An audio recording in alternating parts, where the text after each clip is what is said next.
Welcome to the introduction chapter of the Unlocking Change bookcast. My name is Robinson Rowe and thank you for joining us. In this introduction, we'll start with the current state of unlocking change and combine this with a high-level outline of the desired state we are wanting to achieve. These two observations lead us to the need for an integral map for organisations, which we'll take you through. And finally, we'll discuss the next instalments of the Unlocking Change bookcast. Let's get started. So what is the status of change today? Well, what we're finding is that change programs are patchy at best. We might get a bit of success here, a bit of success there, but really is it sustainable and is it what we wanted to achieve? And if we were to launch another change program, new ways of working, the future of work, empowerment now, we can already see the rolling eyes, the groans, hear the groans and the, oh no, here we go again. In the meantime, people are actually taking their own change and moving that forward. We're seeing this in the Great Resignation, in quiet quitting, in bare minimum Mondays. We're not showing leadership, so they're picking up the ball and running with it. Now, we have enough ideas and advice. There are enough business books out there. There's enough management consultants. There's enough people doing MBAs. But it's not achieving it. Instead of change, we're tending to throw stuff at people. 4-day working week, hybrid working, unlimited leave, free lunches, stock options. That's not change. That is bribery. So what is getting in our way? Well, before we unpack that and we try to work out how our way through that, we need to understand where we're heading, because to paraphrase Lewis Carroll, if we don't know where we're going, any direction will do. So for our desired state, we've summarised this into 3 areas. The first area is organisational alignment. This is having the right people in the right roles. And by the right people, we're not just talking about individual contributors. We're talking about CEOs, executive leadership, vice presidents, general managers, managers, team leads, and the individual contributors. And when we have the right people in the right role, we need them working together in the same direction. One of the biggest challenges today. The next lot is productivity. We need to maximize our value add. Everything we do should be, as far as possible, adding value to the outcomes we want to achieve. We therefore want to minimize our waste. So if we're in meetings and we're all sitting there saying, why are we having this meeting? Is it adding any value? Well, we shouldn't be having the meeting. If we're writing up reports every week, which no one reads, why are we doing the reports? And to maximize value and minimize waste, we need continuous improvement. Most organizations play whack-a-mole. A problem pops up here, it gets escalated to management, they make a decision, we move on. And then 2 days later, a similar problem will pop up, again, escalation, whack-a-mole, we move on. What we need is continuous improvement to look at what's the problem, what's got in our way, what process or system do we need to fix, and then we can actually get rid of some more waste. The final thing is effectiveness. We need to be delivering quality offerings, service and support for our customers. This is when a customer rings us up and has a question, we deliver an informed answer that's of value and of quality to them. We're not doing one and done calls in our call center. We're not doing average call handling time.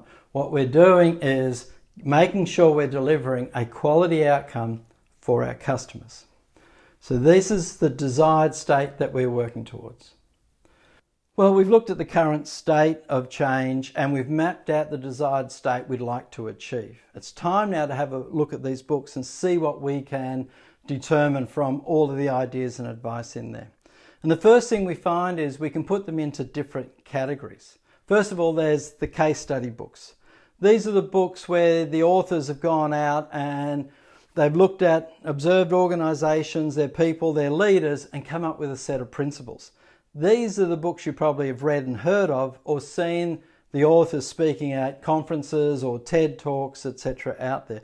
Books like Simon Sinek's Start With Why, People don't buy what you do, they buy why you do it. Or Jim Collins' Good to Great, all about level 5 leadership. Or Daniel Goleman's Emotional Intelligence, self-awareness, self-motivation. Or Patrick Lencioni, The 5 Dysfunctions of Teams, no trust, fear of conflict. And finally, Steve Covey's 7 Habits of Highly Effective People. Be proactive, begin with the end in mind. Alongside these case study books, we have another group of academic books. Now, these authors you may not have heard of, you may not have seen them be presenting, but they're looking at the psychology and sociology of organisations and people to explain the dynamics in the case study books and more. Books like the first two, Bill Torbert's Action Inquiry and Elliot Jacques' Requisite Organisation, which looks at the development of people over time where they can handle ever-increasing levels of complexity and develop much broader worldviews as they develop over time.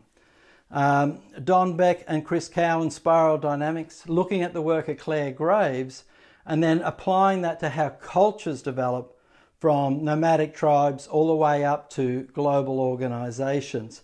Peter Senge's Fifth Discipline, the cause and effect of systems and the archetypes that come out of that, like the tragedy of commons, limits to growth, fixes that fail. And finally, Stafford Beer's Brain of the Firm.